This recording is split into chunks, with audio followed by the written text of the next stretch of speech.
Açoita? Ao vivo? Ao vivo e a cores, galerinha, direto do Estúdio 3, para todo o Piauí, para todo o estado do Piauí, teu Flávio Coelho, da área das histórias. Vamos fazer uma viagem hoje pela Segunda Guerra Mundial. Fatality! Tum, tum, tum, tum, pum, pum. Vamos fazer uma viagem pela Grande Guerra, que envolveu do lado as forças do eixo, os nazistas, os fascistas, o ditador e os defensores das liberdades. Na verdade, foi uma guerra insana, galerinha. Foi uma guerra louca, como toda guerra é louca.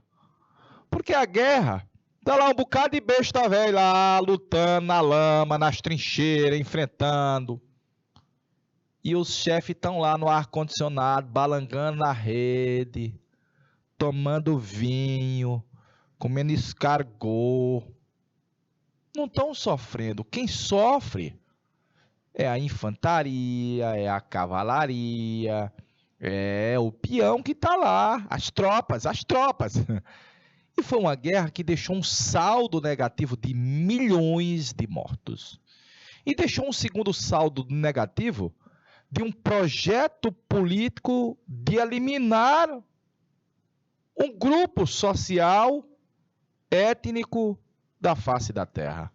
Os nazistas queriam eliminar os judeus. Era.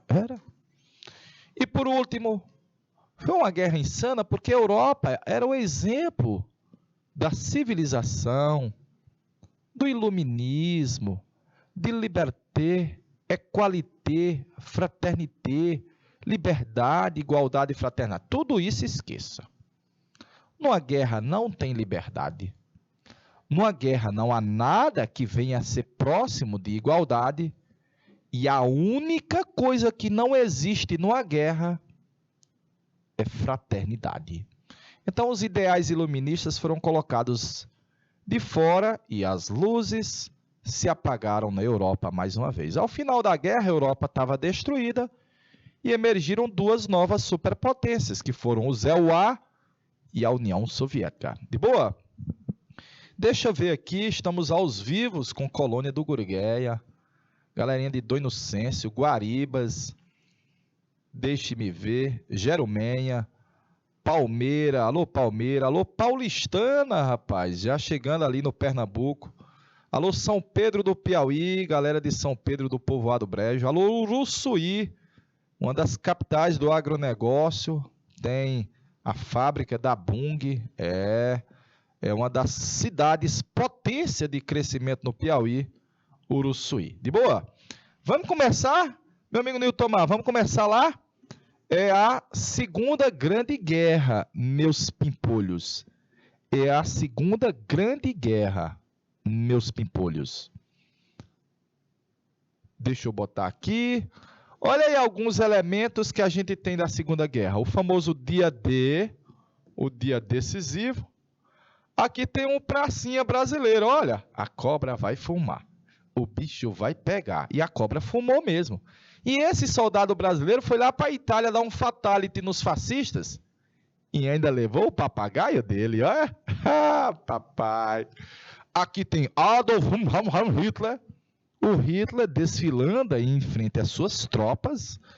E aqui você tem a Real Força Aérea Britânica.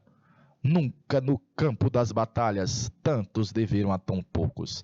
Tem um soldado solitário e tem um grupo de soldados levantando a bandeira do ZEUA próximo ao Japão antes de despejar a bomba atômica em Hiroshima e em Nagasaki. Incrível!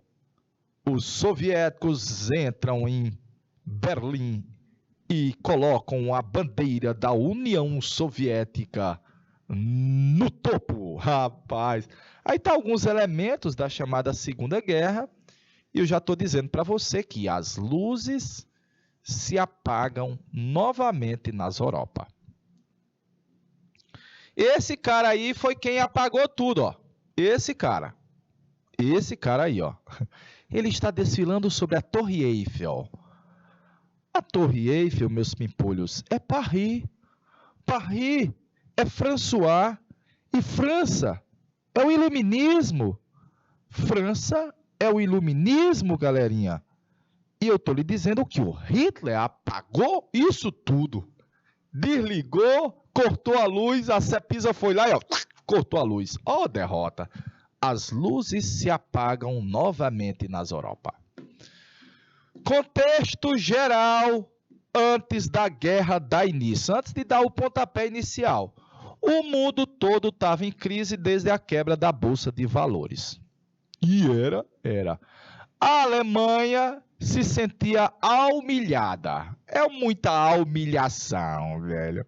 As humilhação do Tratado de Versalhes. A Alemanha tem que pagar uma dívida impagável. 32 bilhões de dólares.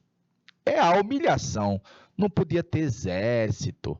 Teve que entregar suas colônias, seus submarinos. Então, os alemães vão alimentar um sentimento de revanche. E nesse cenário de crise, sabe quem é que vai crescer cada vez mais? Os nazistas. Então, no mundo quase todo, nós tivemos a ascensão de governos autoritários intervencionistas, década de 30. Aqui no Brasil era o Vargas, que era autoritário e intervencionista. Perfeitinho? Era autoritário e intervencionista. Foi meio que uma solução encontrada por muitos países para poder evitar que a crise se tornasse mais profunda, maior. Perfeitinho? Notadamente, havia uma ordem internacional que foi imposta pelos vitoriosos na Primeira Guerra. Tio, quem foram os vitoriosos na Primeira Guerra? Esse cara e esse cara. Eles montaram a Liga das Nações. É aquela que tem o Superman, o Batman e um bocado de cara, a Liga das Nações, viu? E esses dois caras bem aqui, olha, esses dois caras, eles estiveram no início da Primeira Guerra unidos. Depois se separaram. Mas esses dois, eles estavam precisando de mercado consumidor, de área fornecedora de matéria-prima. E esses dois caras é os que vão começar a Segunda Guerra, viu? Esses dois caras aí, Adolf Hitler e o famoso Benito Mussolini. E enquanto tudo isso se sucedia, esse cara que eu estou circulando aqui, ó, esse cara dizia, mas eu estou rindo à toa.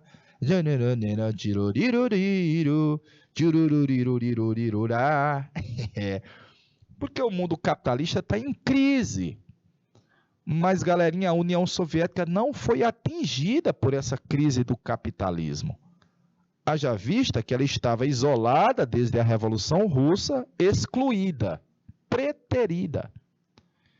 E lá havia um plano de governo. Era o governo do comunista Joseph Stalin, o José Stalin. De boa, eu vou corrigir bem aqui, ó. Esse L é maiúsculo. Liga das Nações. Perfeitinho? Infelizmente, a Liga das Nações, que nasceu no final da Primeira Guerra Mundial, já nasceu fraca, porque nasceu sem os Estados Unidos, sem a União Soviética e sem a Alemanha. Já nasceu fraquinha, velho. E ela não conseguia evitar que os países buscassem alianças, influências e conquistar territórios. Então aí, meus pimpolhos de São Pedro do Piauí, de Guaribas, é o contexto geral. Agora eu vou mostrar o Hitler chegando ao poder. Primeiro, está aqui essa charge que mostra o Hitler enviando os alemães, os nazistas, para a morte. E quando você olha para essa área central da Europa, esses países todos são novinhos da bodega. Eles são filhos da Primeira Guerra Mundial, viu? Eles nasceram depois da Primeira Guerra Mundial. A Áustria separada da Hungria, a Tchecoslováquia montada. Nasceu o corredor polonês, ó. Uma parte da Polônia que separava a Alemanha em dois territórios. O Hitler vai dizer: eu não aceito, não. eu vou pegar de volta o famoso corredor polonês. Então, para fechar essas motivações, olha, eu coloquei assim, ó. Nesse cenário de crise, onde os países buscaram se fechar e limitou-se o mercado, a solução era você conquistar lá fora. Deu para ver? A solução era conquistar lá fora. E como esses dois caras não tinham colônias, eles estavam com raivinha, ressentidos. O bichinho estava de mal. E eles queriam um pedacinho para eles. Foi esse cenário que ascendeu ao poder o Adolf Hitler, na Alemanha, e o Benito Mussolini, na Itália. E com a ascensão deles, vai alimentar ainda mais um nacionalismo. Toda vez que você alimenta o nacionalismo muito fortemente, as relações internacionais meio que ficam em perigo, galerinha. Elas começam a ser colocadas em xeque.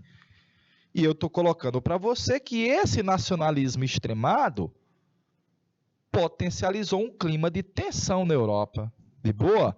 Até porque a Alemanha do Hitler dizia: nós precisamos conquistar o Lebensraum, o espaço vital para o povo alemão.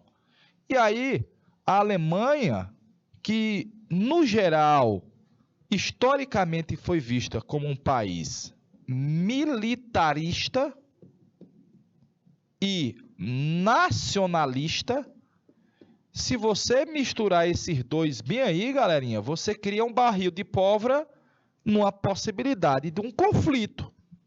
E a Alemanha está dizendo: eu vou ser a senhora do mundo. O Hitler queria conquistar o mundo. Eu vou conquistar tudo para eu. Então tá aí um cenário, nós estamos falando do pré. Ainda nem começou. Então estou fazendo só um alicerce para você ver como a guerra, ó, ela não começa de um estalar de dedos. Ela vem de um conjunto de fatores que você já tinha outrora, que estão assim só se alimentando, só aumentando como uma bola de neve. Só aumentando. Olha a situação de muitos alemães no pós-Primeira Guerra. Aqui é um veterano da Primeira Guerra, recebendo aí uma esmola. Olha o desfile dos nazistas, numa época em que ainda havia certa liberdade aos judeus, olha. Olha esse mercado de um judeu aí, ó. Numa época em que ainda havia certa liberdade aos judeus do Inocêncio. Então, ascenderam os regimes totalitários, e esses passaram a adotar medidas de conquistar territórios. Medidas colonialistas, imperialistas, e foi imperialista o Japão ter invadido a Manchúria na China em 1932, e foi imperialista quando Mussolini invadiu a Etiópia, naquela batalha tão brutal. Eu vi um general invadir a Etiópia, naquela batalha sem igual. Etiópia dos etíopes brutalizada. Rapaz, é um cantor de reggae chamado Edson Gomes. Ele faz uma denúncia das atrocidades que os italianos fizeram ao conquistar o único território independente que havia na África, que era a Etiópia.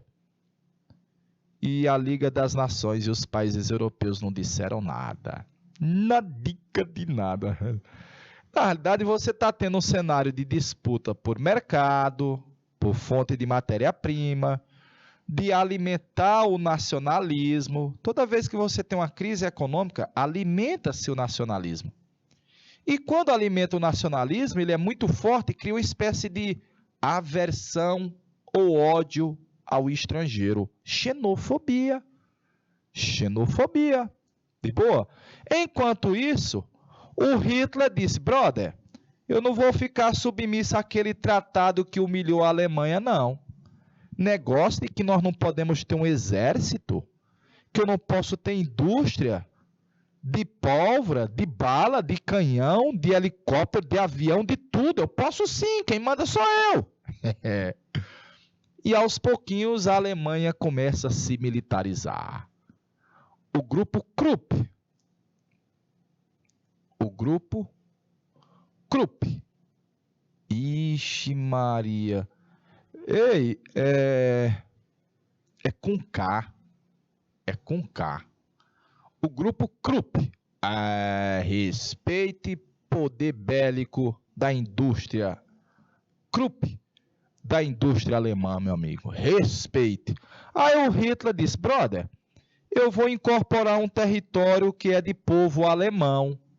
Eu, inclusive, sou austríaco, sou alemão, e vou incorporar a Alemanha à Áustria.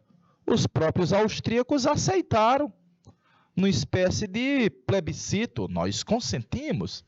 Depois, no território da Tchecoslováquia, onde a população era predominantemente germânica, alemã, o Hitler disse: eu vou invadir e tomar a região dos Sudetos da Tchecoslováquia.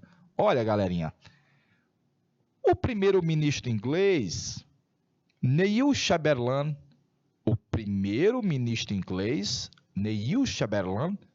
era para ter botado o pé na parede e não ter deixado. Mas ele aceitou fazer concessões à Alemanha, achando que o Hitler ia se contentar com essas duas áreas e assim evitar uma guerra. Ledo engano. Péssima interpretação. A famosa política de apaziguar, quer dizer, vamos fazer uma concessão, garantir a paz, evitar a guerra e fica todo mundo numa boa, numa nice, surfando na onda. O Hitler não vai mais fazer nada. Nesse intervalo de tempo, a Alemanha correu por trás e fez um acordão.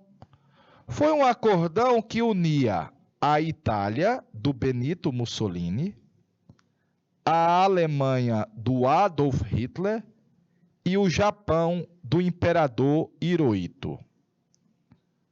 Então, a capital da Itália é Roma, a capital da Alemanha é Berlim, e a capital do Japão é Tóquio.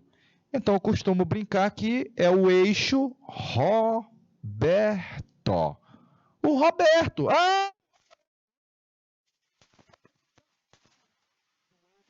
Roma, Berlim, Tóquio, que são governos autoritários que agora estão irmanados. Olha, nós somos aliadinhos, nós somos amiguinhos. Se algum de nós for atacado, nós estamos todos juntos para responder à altura e dar um fatality neles. E, na realidade, o primeiro-ministro inglês deixou o Hitler se armar até o pescoço, porque ele achava que o único inimigo da Alemanha eram os comunas.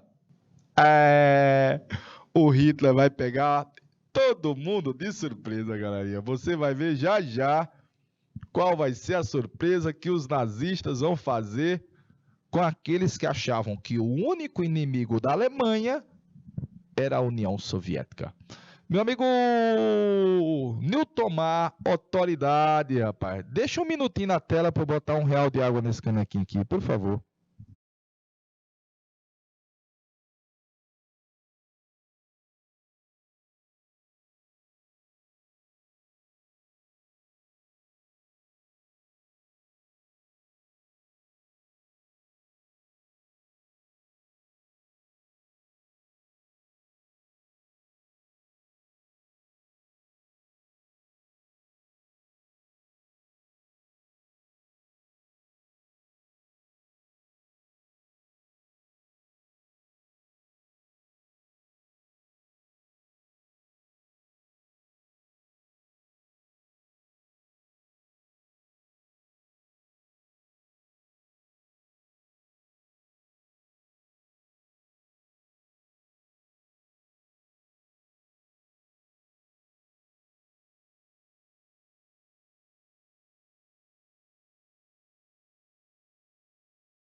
Ao vivo e a cores. Ao vivo. Vou passar aqui o slide. Olha uma curiosidade. Pouco depois da conferência de Munique, teve um jogo entre a Alemanha e a Inglaterra. A conferência de Munique foi quando o primeiro-ministro inglês Neville Chamberlain fez aquelas concessões ao Hitler. Bacaninha? Fez as concessões ao Hitler, permitindo que ele pudesse anexar os Sudetos da Tchecoslováquia. E aí, meus pimpolhos, teve um jogo entre a Alemanha e Inglaterra e, incrível, a seleção inglesa, meio que forçada, como você está vendo nessa imagem, alguns baixando vergonhosamente a cabeça, fazer a saudação nazista. Absurdo! Depois do Neville Chamberlain, primeiro-ministro inglês na época, o primeiro-ministro durante a Segunda Guerra, comandante-mor da Inglaterra, foi Winston Churchill. Churchill disse: brother, vocês puderam escolher entre a desonra e a guerra. Vocês escolheram a desonra. E agora terão a guerra. Era para a Inglaterra ter se firmado, ter botado um pé e ter dito não. Mas o Neville Chamberlain achava que, concedendo ao Hitler, ele iria se contentar e não iria conquistar mais nenhum território. Só que não. Tá aí, olha. Primeiro a Alemanha anexou o território da Áustria, bacaninha. Depois a região dos Sudetos. E daqui a pouco ela vai atravessar o famoso corredor polonês, olha, esse território aqui, para poder entrar na Prússia Oriental. Ah, papai! Aí vai ser o início da Segunda Guerra, porque a Polônia era neutra. Mas você vai ver a curiosidade de como foi que a Alemanha decidiu invadir a Polônia em 1º de setembro de 1939. Antes, aí tem o Pacto Anti-Internacional Comunista, anti-União Soviética, na realidade, anti-internacional comunista. Está o Hitler, representante do Japão, representante da Itália, aí é o famoso Roberto. Roma, Berlim, Tóquio, Uruçuí, terra boa. E aí eles estão unidos lá na Segunda Guerra. Ó. 3 povos e uma guerra nesse cartaz italiano de Milano, como você está vendo aí nesse cartaz. Bacaninha, tá aí os governos autoritários unidos na Segunda Grande Guerra. Olha a curiosidade primeira, antes um pouquinho de iniciar a guerra. Na realidade, 2 semanas antes de as tropas nazistas invadirem a Polônia, o Hitler pregou uma peça na Inglaterra, na França, nos europeus. Por quê? Porque a Alemanha nazista fez um acordo com a União Soviética comunista. Não pode! Tio, os nazistas são anticomunistas. O Hitler odiava o Stalin, eu sei. Mas eles estão brindando um acordo. O acordo era simples. Nós vamos passar 10 anos sem guerrear entre nós dois. Nós não vamos nos guerrear. Eu não tenho condição de te enfrentar, tu não tem condição de me enfrentar, então vamos passar 10 anos de paz. Não é nice, não é boa. Na realidade, para o Stalin era bom, porque a União Soviética ainda não tinha o know-how de produção industrial bélica para enfrentar o poderio da Alemanha. Mas a Alemanha sabia que a União Soviética é muito grande para poder conquistar imediatamente aquele território. Então fizeram um acordo de não agressão e de dividir a Polônia. Ah, papai! 2 semanas depois, as tropas alemãs invadiam a Polônia. E nesse cenário, a Inglaterra e a França vão declarar guerra à Alemanha. Era o início da Segunda Guerra Mundial. Então, de um lado, você tem as forças do eixo E do outro lado você vai ter as forças aliadas. As forças aliadas tinham como liderança primeirinha, as lideranças era a Inglaterra e lá François. E o Brasil mais os Estados Unidos? Ah, nós estava aqui. E eu aqui, só de camarote, só tomando gela, tomando siroque, tirurirurá, tirurirurá. É. E o Brasil mais os Estados Unidos, sério, vocês que são brutos que se entendam, velho. Eu vou produzir aqui e vender para vocês, seus bestas, velho. Foi. O Brasil adotou uma política de neutralidade. Vou passar para você ver imagens. Olha o casamento aí, olha. Incrível, né? O Hitler e o Benito Mussolini. Olha essa segunda charge de um brasileiro chamado Belmonte. Boa piada, hein? Ninguém conhece nossas intenções, hein? O Hitler. Aí o Stalin. É verdade. Nem nós. Nem nós. E aí, olha o famoso acordo de não agressão, ó. 23 de agosto, o ministro Molotov, que está sentadinho, com o colega alemão Ribbentrop, assinaram o pacto de não agressão, vão dividir a Polônia e evitar uma guerra entre si por 10 anos. Pelo menos era a ideia. E quem está vendo tudo, sorrindo à toa? O comandante Mó da União Soviética, o Stalin, galerinha. Ele está dizendo aí, papai, esses bestas aí estão me dando tempo para eu poder me preparar, viu? E era verdade. Tá aqui os países que vão estar diretamente envolvidos na guerra, as forças do eixo, Alemanha, Itália e Japão. As forças aliadas inicialmente era só Inglaterra e França, mas daqui a pouco vai ter a aliança desse cara e também desse cara. Perfeito? Alô, Joanilda Santos. Boa noite, Joanilda. Boa noite. Deixa eu ver quem mais está ao vivo. Alô, Vitória Macedo. Alô, galerinha de São Pedro, de Jerumenha, de Guaribas. Vá dando um oi aí, galerinha de Dom Inocêncio, rapaz. Galerinha da Terra do Sanfoneiro. Terra do Sanfoneiro, Dom Inocêncio, terra boa, viu? Ó, Dom Inocêncio acordou agora, a galerinha tá lá. Tio, estamos aos vivos aqui na sala. Vai colocando aí quem é o professor, nosso colega de história que esteja aí na sala de aula, acompanhando com os alunos, para a gente ir conhecendo, se familiarizando, beleza? Vamos para frente? Olha, a primeira fase da Segunda Guerra Mundial parece uma guerra de mentira. De mentira, né? Porque, na verdade, havia mais uma preparação para o confronto do que um fatality de corpo a corpo. O deslocamento das tropas, principalmente de que tropas? O Hitler.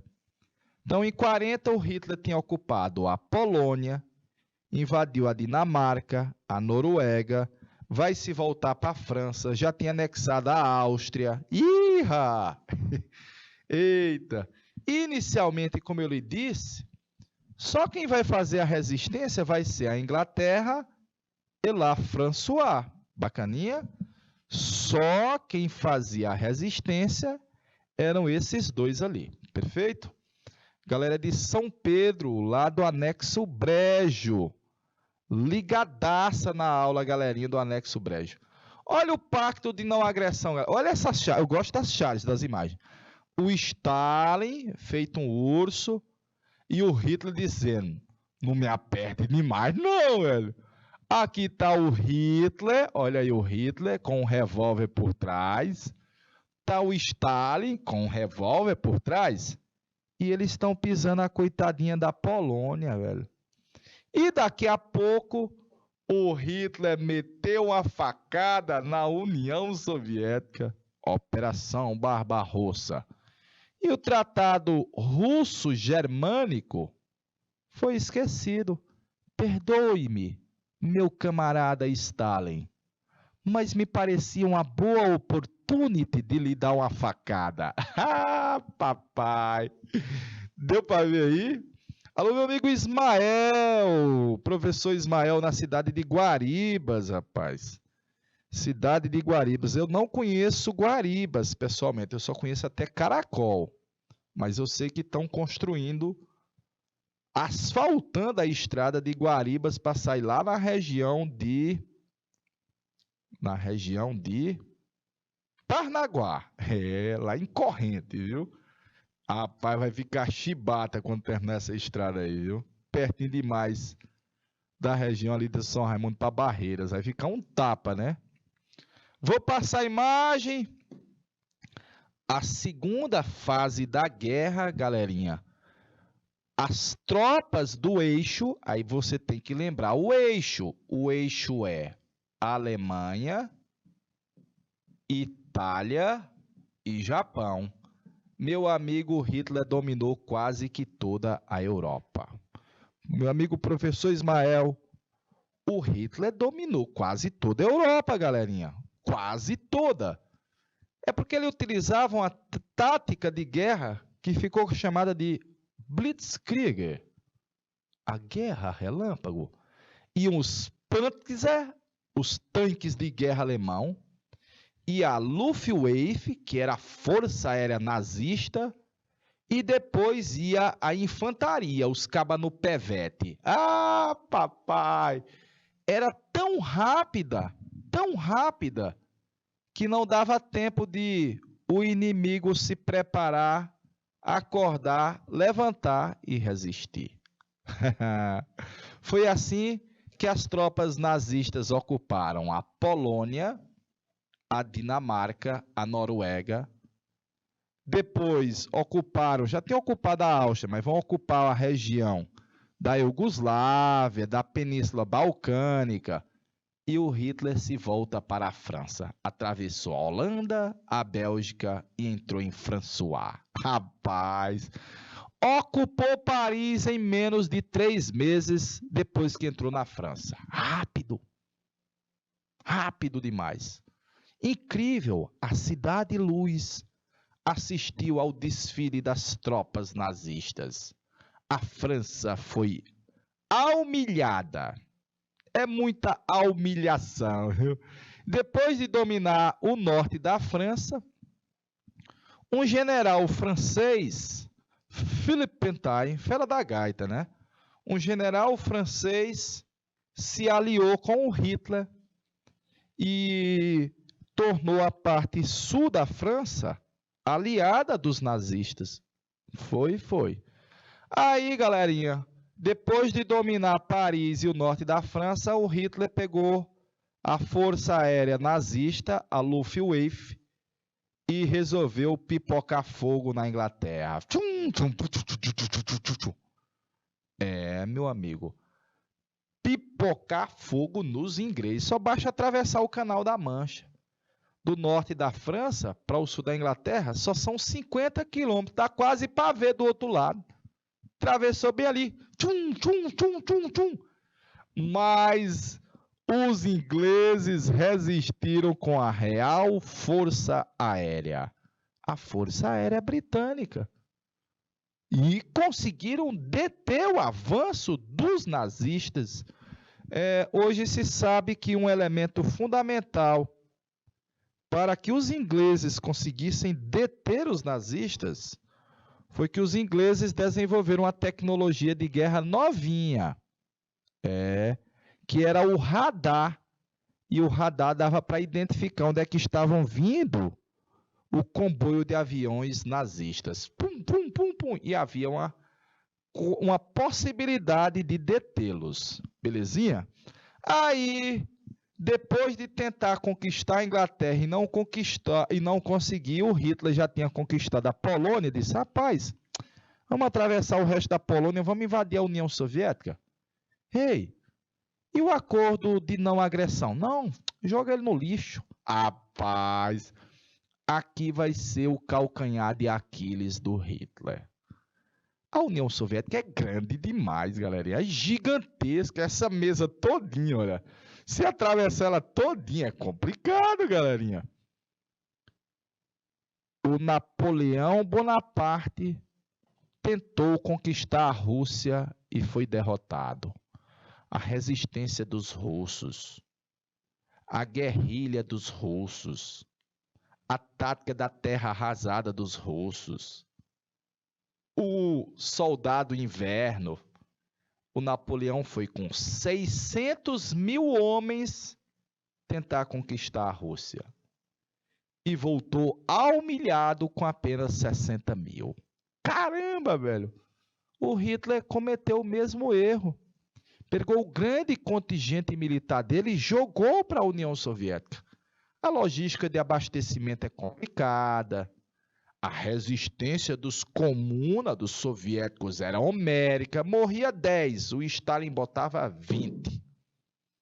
E se nós estivéssemos na iminência de perder, pode incendiar as casas, destruir as pontes, queimar o celeiro. Não quero nada. Eles podem até conquistar a cidade, mas não vai ter vantagem nenhuma para eles. Ah, papai. Por último, no final do ano, em dezembro de 41, os japoneses pipocaram fogo em Pearl Harbor. Tum, tum, tum, tum. Era um belo domingo. No Havaí, os soldados norte-americanos e os mariners estavam tomando banho na praia, curtindo um belo dia de domingo ensolarado. E de repente veio aquele...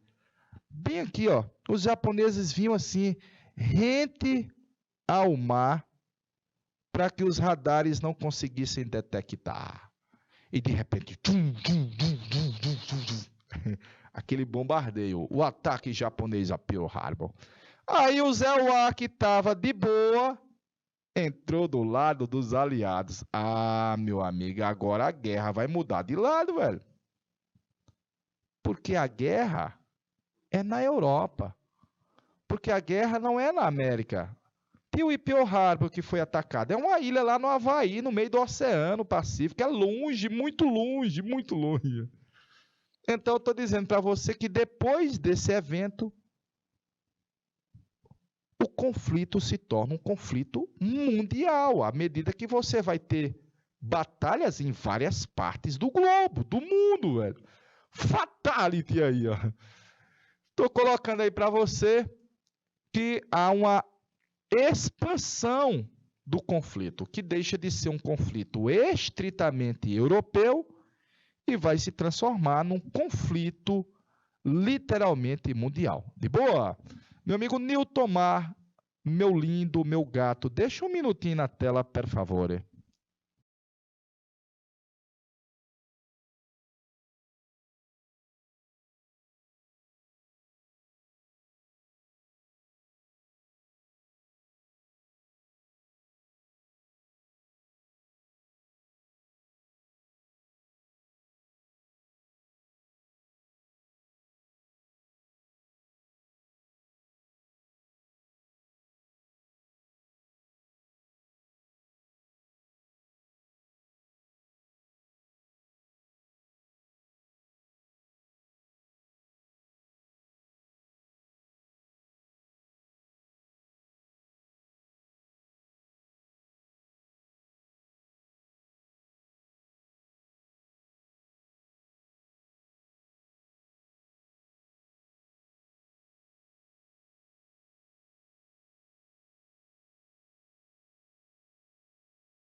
Beleza, beleza, beleza. Vou mostrar imagens, meus pimpolhos, minhas príncipas. Aí são os Panzers, os tanques de guerra da Alemanha, muito eficientes na chamada Guerra Relâmpago. Está aí o Hitler em Paris. Está aí as tropas nazistas desfilando sob o arco do triunfo do Napoleão. E está aí o governo colaboracionista do Marechal Philippe Pétain, Então você está vendo esse mapa mostrando o território da França, ele está dividido em duas zonas. Uma foi ocupada diretamente pelos nazistas, pela Alemanha, e a outra era de um militar francês que se aliou ao Hitler. Ele chamava de Governo da República de Vichy, a capital Vichy ao sul, e colaborava com o Hitler. O cara era covarde. Ele disse que fez isso para evitar mortes na França. Evitar mortes em La François. De boa? Olha, nós estamos encerrando a primeira parte da aula. Nós vamos para aquele... 15 minutinhos, Nitomar? 15 minutinhos para aquele nosso café com bolacha. E a gente volta já já com a aula de história. Bacana, galerinha? Eu aguardo você. Até já.